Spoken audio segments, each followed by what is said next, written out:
Hello. Hope all is well. I'm gonna have to start the video again like I did last time. Doing the same exact thing. Hope all is well.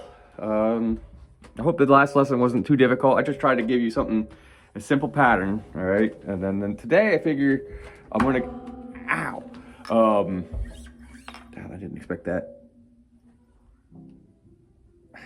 All right, so I want to try and do a song and use that pattern, okay?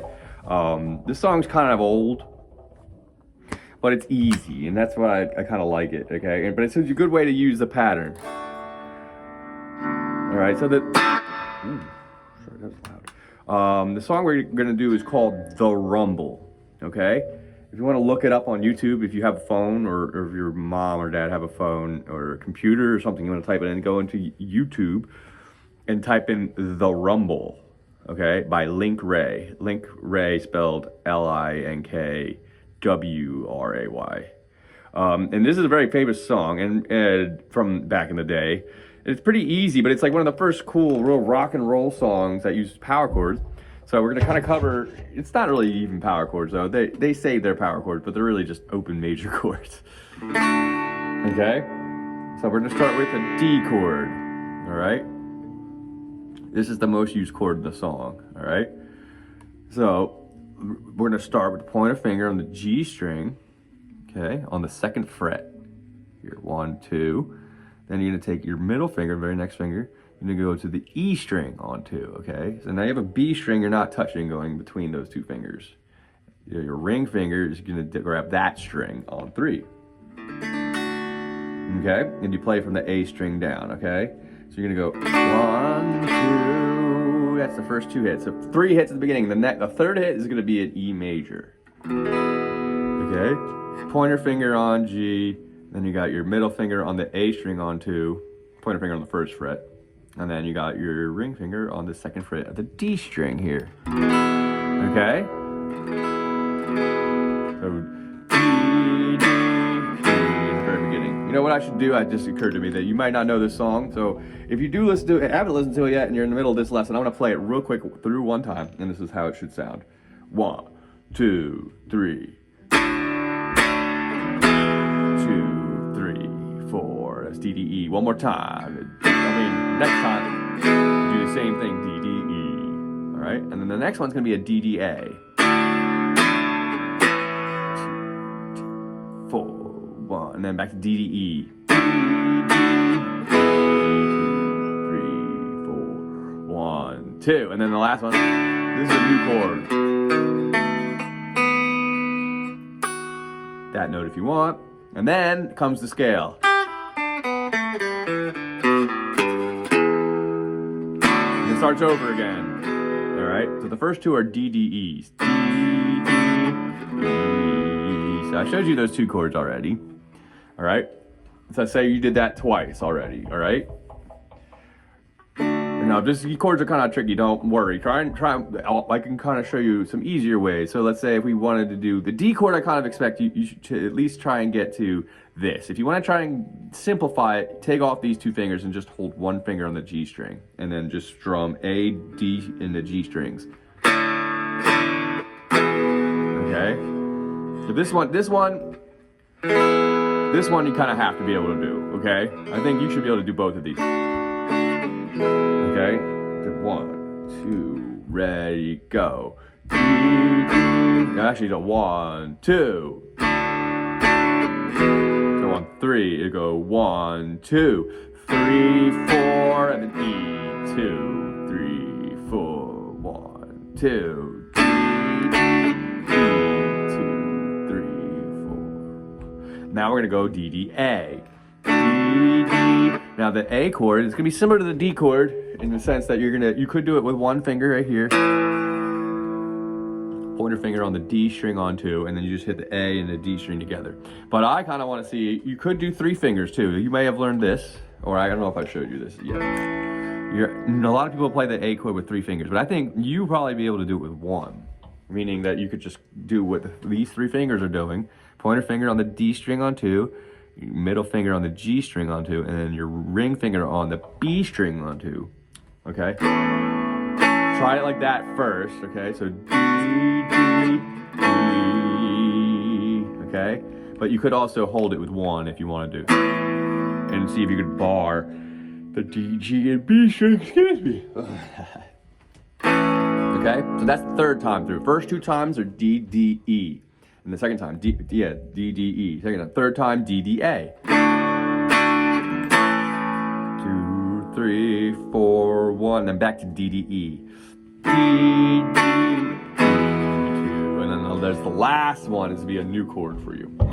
If the other ones weren't, then they'll all new. But then the last one, which will go D, D, okay, into a B7. Okay, so the trick with this one is you only need 3 fingers for this. If you wanted to do 4, if it's comfortable, you can do that. So what I want, pointer finger on the first fret of D, your middle finger on the second fret of A, and then all you really need at this point is just your ring finger on the second fret of G, okay? And I don't strum this chord, I arpeggiate it, which means I pick the notes individually going up. Okay, instead of going, that'd be a strum, arpeggio would be, okay? Kind of a long word to say, you just pluck every note individually in a sequence, but, all right?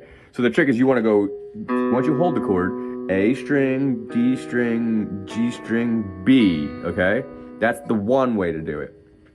The other way to do it, and this is a little bit more advanced, but it's not that hard, so I would just say that it's a little more advanced because it takes an extra finger, but the pinky on the second of the E string, okay? And so when we do it, if we're gonna do it with this extra high note, okay, we're gonna skip the B string. We're just gonna go A, D, G, E, okay, because you only want 4 notes. So the last time, this would be the 5th time. First 2 times were D, D, E. The 3rd time was D, D, A. The 4th time was back to D, D, E. And now we're on D, D, B7. That's the first one I showed you, or it would sound like this if you had the pinky. Okay, whichever one's easier. Do the first one, but if you can do the pinky, do that too, all right? And then after that comes the scale, okay? So the trick is it's all open in this case, because this, just like I don't know if I've explained this, but chords can slide. Like we could have a C, and we can move it up 2 frets and go, make a D.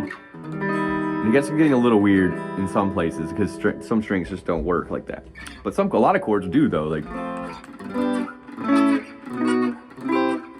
Okay, so the same idea with the scale. The scales will slide as well. So we're gonna take that pattern we did last week, and we're gonna move it from this 5-7 area, like where we were, and we had a 4 and a 6 and 8s too, I think. Yep. But so the trick is we're gonna move this back all down to 1-0, or not 1-0, 3-0, 3 or 2-0. Okay. So it's gonna start with a high E string on 3. 3. So high E string on 3, then 0, and then the B string on 3, then 0, then the G string on 2, then 0, then 2-0 again on the D string, and 2-0 on the A string, and ending with a 3-0 on the very bottom E string. Okay, so it should go in the sequence. You want to go.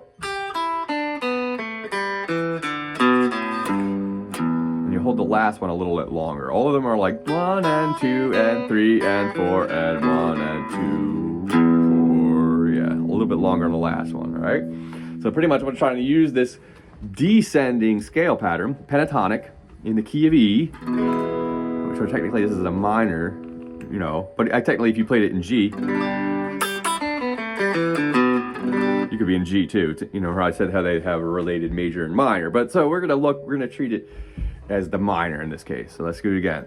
3-0, starting on the first string, 3-0, and B string, 3-0, 2-0, 2-0, 2-0, and 3-0. That's how it goes. And then it goes back into it. D, D, E, 2, 3, 4, 1, 2. D, D, E, 2, 3, 4, 1, 2. D, D, A now. 2, 3, 4, 1, 2. 2, 3, 4, B7.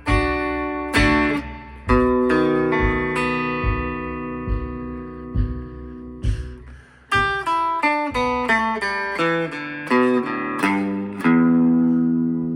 D, D, B, 2, 3, 4, 1, 2, D, D,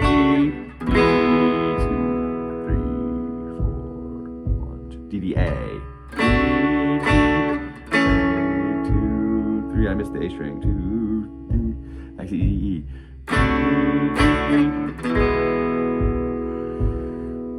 excuse me. Well, B7, D, D,